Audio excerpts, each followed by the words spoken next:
بسم اللہ الرحمن الرحیم۔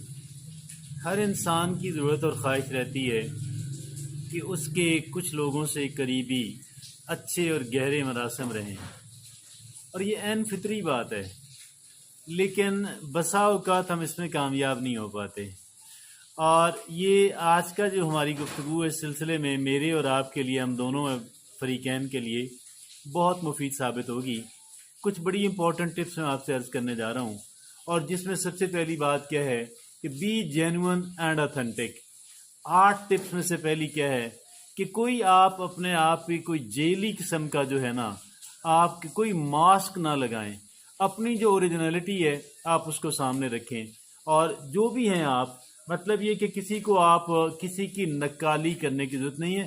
اگرچہ ہم نے لوگوں سے سیکھنا ہے لیکن سیکھنے اور نکالی کے اندر جو ہے کسی اور کا سٹائل اپنانے کی ضرورت نہیں۔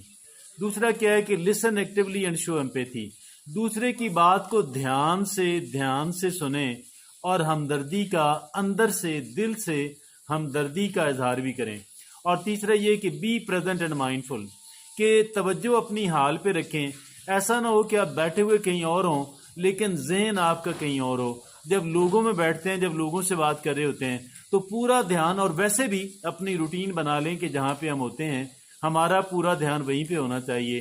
ماضی کے پچھتاووں سے باہر نکلیں، مستقبل کے اندیشوں سے باہر نکلیں، اور فوری ساری توجہ اپنے حال پہ لے آئیں۔ چوتھا یہ کہ کمیونیکیٹ افیکٹولی، کہ آپ کمیونیکیشن کو سیکھیں اور ایک مؤثر انداز کے اندر، بڑے کلیئرٹی کے ساتھ، بڑے کلیئر انداز کے اندر، مؤثر انداز کے اندر بات کرنا جو ہے اس کو سیکھیں اور اس کو پریکٹس کریں۔ Communicate effectively. پانچواں کرنے کا کام کیا ہے کہ شو انٹرسٹ اینڈ کیوریوسٹی، کہ دوسرے بندے کے اندر اور دوسرے افراد کے اندر ایک جینون انٹرسٹ جو ہے اور ایک پازیٹیو کیوریوسٹی۔ ایک ہوتی ہے نیگیٹو کیوریوسٹی کہ آپ کسی کے پرسنل معاملات کو خریدیں، جو وہ شیئر نہیں کرنا چاہ رہے آپ وہ کسی طریقے سے جاننے کی کوشش کریں۔ نہیں، جو چیزیں جن کے وہ اچھا فیل کرتے ہیں، جن کا تذکرہ جو ہے وہ کرنا پسند کرتے ہیں، اس میں جینون دلچسپی لیں اور تجسس کا اظہار کریں، سوالات پوچھیں۔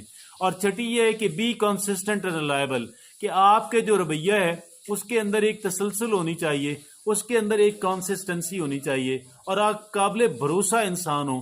ایسا نہ ہو کہ ایک کمٹمنٹ آپ نے کر لی لیکن بعد میں آپ اسے مکر گئے اور پھر گئے۔